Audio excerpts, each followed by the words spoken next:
నమస్తే, welcome to BCN news. నేను విజయలక్ష్మి. ముందుగా ముఖ్యాంశాలు. వరద బాధితులకు పూర్తి స్థాయిలో నష్టపరిహారం అందజేస్తామన్న సీఎం చంద్రబాబు. విజయవాడలో సీఎం చేతుల మీదుగా చెక్కుల అందజేత.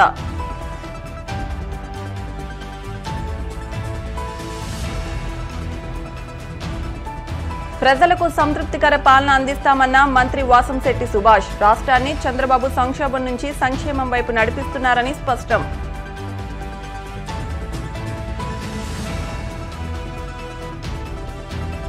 విశాఖలో ఎమ్మెల్యే వంశీకృష్ణ శ్రీనివాస్ ప్రాయశ్చిత్త యాగం. భక్తుల మనోభావాలతో గత వైసీపీ ప్రభుత్వం ఆటలాడిందంటూ ఆగ్రహం.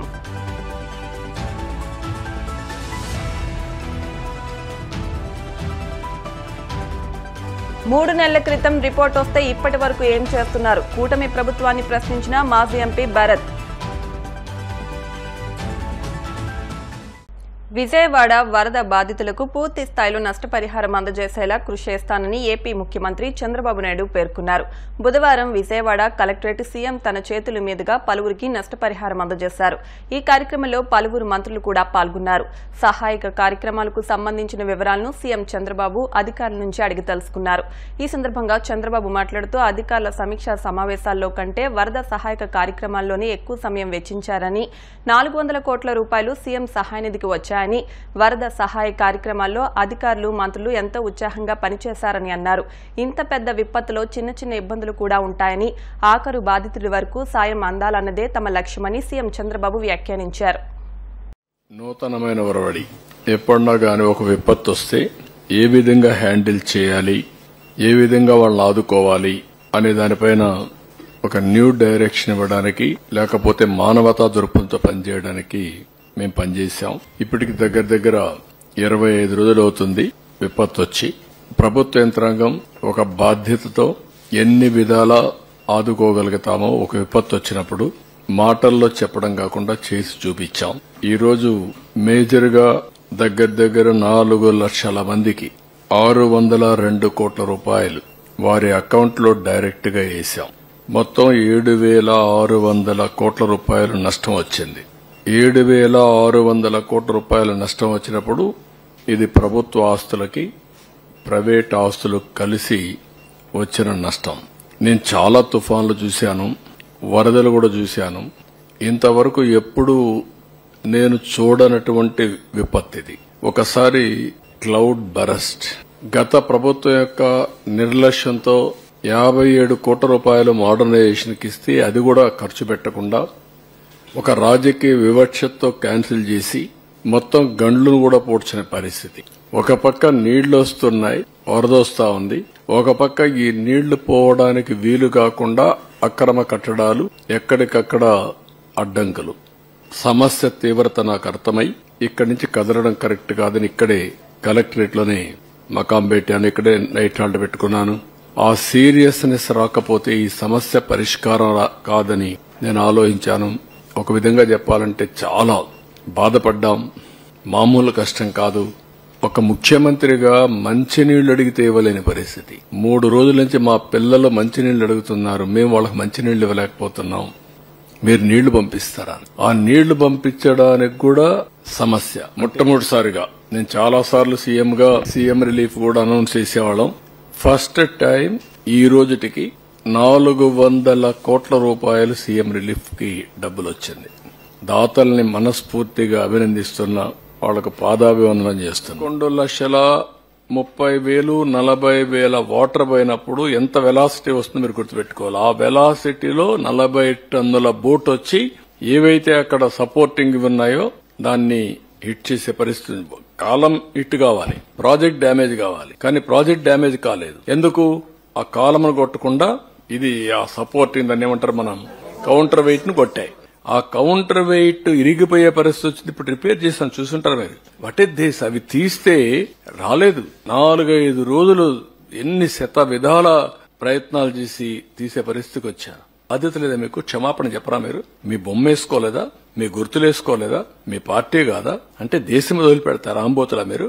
అడిగితే ఎదురుదాడి చేస్తారా మీరు? అంటే మీ బోట్లు మీరు పంపించి ఆంబోతుల మారిగా తయారై ఎంత డేంజర్ అండి అది. ఎన్ని గ్రామాలు పోతాయండి. ఇప్పటికే మీరు చేసిన తప్పుడు పనుల వల్ల 6 లక్షల మంది నరక యాతన అనుభవించారు బుడమేరులో. ఈ రోజు కూడా అనంతపూర్లో మీరు చూశారు. ఒక రథాన్ని కాల్చేస్తారా మీరు?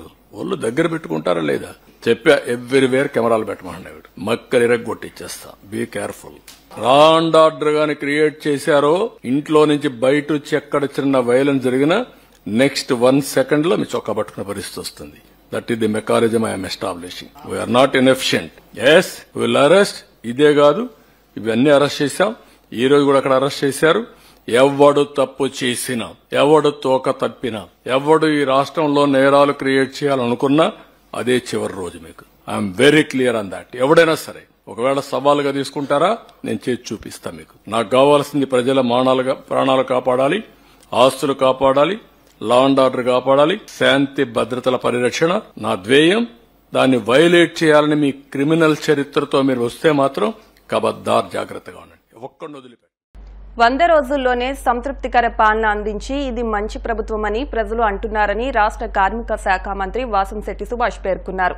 కాకినాడ జిల్లా కాసులూరు మండలం గొల్లపాలెం గ్రామంలో ఇది మంచి ప్రభుత్వం కార్యక్రమాన్ని నిర్వహించారు.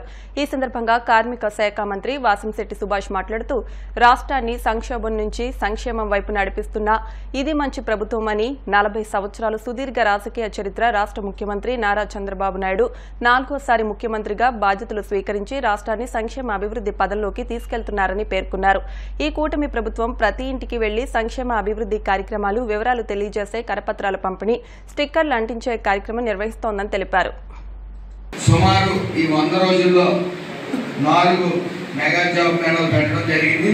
మిగతా కాన్స్టిట్యున్సీల నుంచి 800 మంది సెలెక్ట్ అయితే సుమారు 680-720 మంది రామచంద్రపురం నియోజకవర్గం నుంచి నిరుద్యోగ యువత మరి జాబులు చేసుకోవడం జరుగుతూ ఉంది. 15-20 రోజులు ఈ సెక్రటరీలు అయితే, ఈ విఆర్ఓలు అయితే, ఎంఆర్ఓలు, ఇటు పోలీస్ శాఖ, అన్నింటి కోసం ఒక్కొక్క ఊరు నుంచే 4 గ్రూపులు వచ్చిన ఆయన ఆ 15 రోజులు.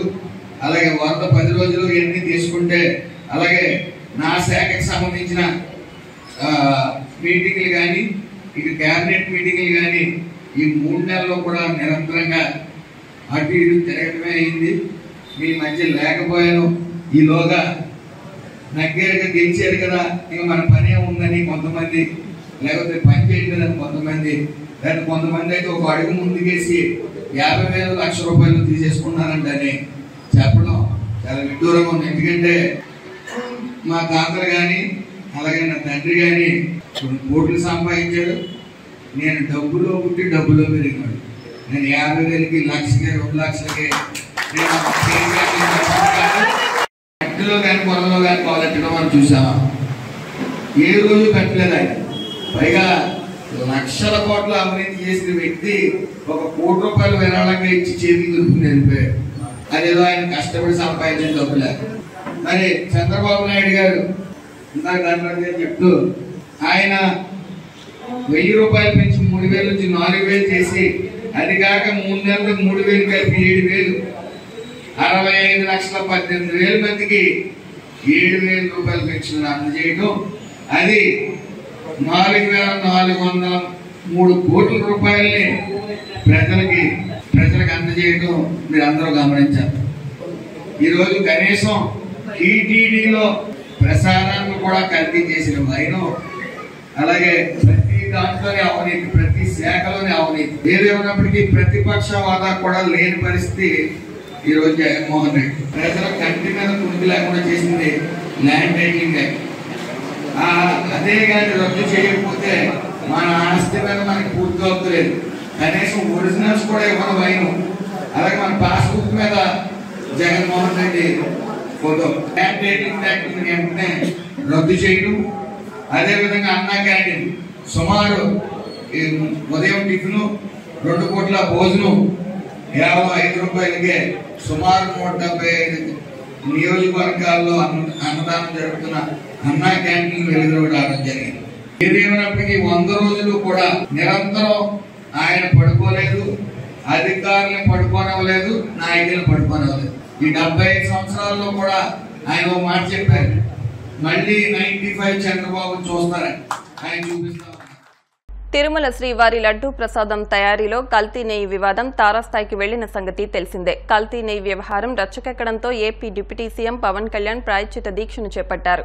పవన్ కళ్యాణ్ చేస్తున్న ప్రాయశ్చిత దీక్షకు సంఘీభావంగా విశాఖ జనసేన పార్టీ నగర అధ్యక్షులు దక్షిణ నియోజకవర్గ ఎమ్మెల్యే వంశీకృష్ణ శ్రీనివాసుల ఆధ్వర్యంలో ఎల్ఐసి బిల్డింగ్ వద్ద మహాయాగం చేపట్టారు.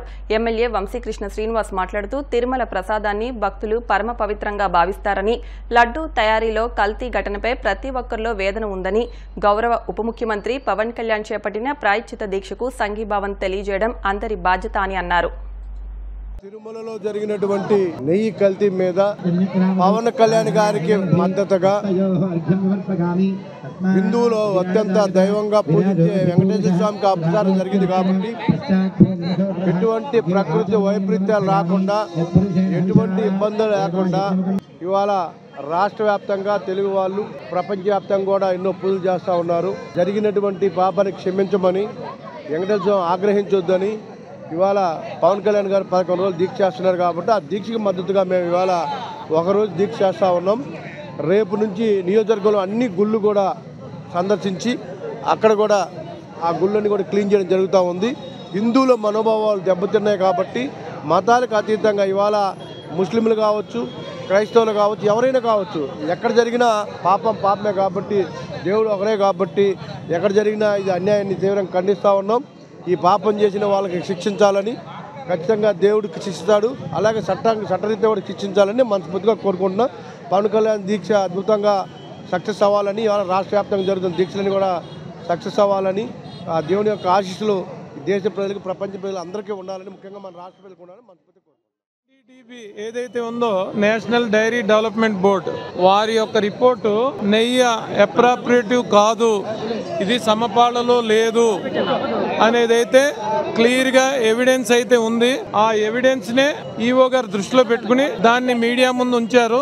సో ఏవైతే వెహికల్స్ వచ్చాయో దాన్ని రిజెక్ట్ చేయడం కూడా జరిగింది. ఇంతకుముందు ఏమొచ్చాయనే దాని మీదే కదా ఇప్పుడు సిట్ విచారణ జరిపిస్తున్నారు. నిజాలు సిట్ వారు వెలికి తీస్తారు.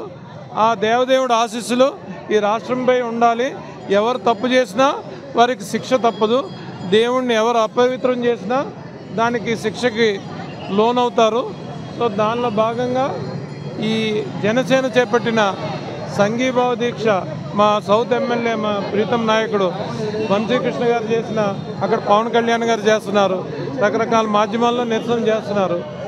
ఈ సిట్ ద్వారా నిజాలు వెలికి రావాలని కోరుకుంటూ దీన్ని ప్రచార మాధ్యమాల నాయకులైతే వెలిబుచ్చుతున్నారు కాబట్టి ఎక్కువ మరీ బయటకు వచ్చినా కానీ ఇబ్బంది, కమ్యూనల్ హామీని దెబ్బతింటుంది. మనం భిన్నత్వంలో ఏకత్వంలో ఉన్నాం. దీన్ని ఇదే పనిగా ఉన్నా కానీ బ్యాలెన్స్ దెబ్బతింటుంది కాబట్టి ఎవరు నిరసన వాళ్ళు చట్టబద్ధంగా సాంప్రదాయబద్ధంగా చేయాలి. ఎక్కువ మరీ రోడ్డు మీదకి వచ్చినా కానీ అది కమ్యూనల్ హామీని దెబ్బతింటుంది, రాష్ట్ర శాంతి భద్రతలకు కూడా మంచిది కాదు. శ్రీకాళహస్తీశ్వర స్వామి దేవస్థానం నూతన ఈవోగా ఎస్ఎస్ చంద్రశేఖర్ ఆజాద్ బాధ్యతలు చేపట్టారు.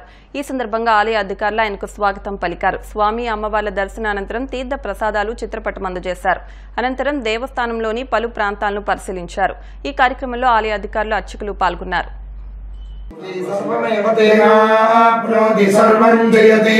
कैलासवासी भगवान कालहस्तेश्वर शिव करोतु नित्य कल्याणं करुणा वरुणालयः शतमानं भवति शताय पुरुषः शतेन्द्रिय आयुष्येवेन्द्रिये प्रतिष्ठति ईश्वर दिव्यानुग्रह प्रसाद सिद्धिरस्तु. ఇప్పుడు కాసేపు ప్రకటనలు.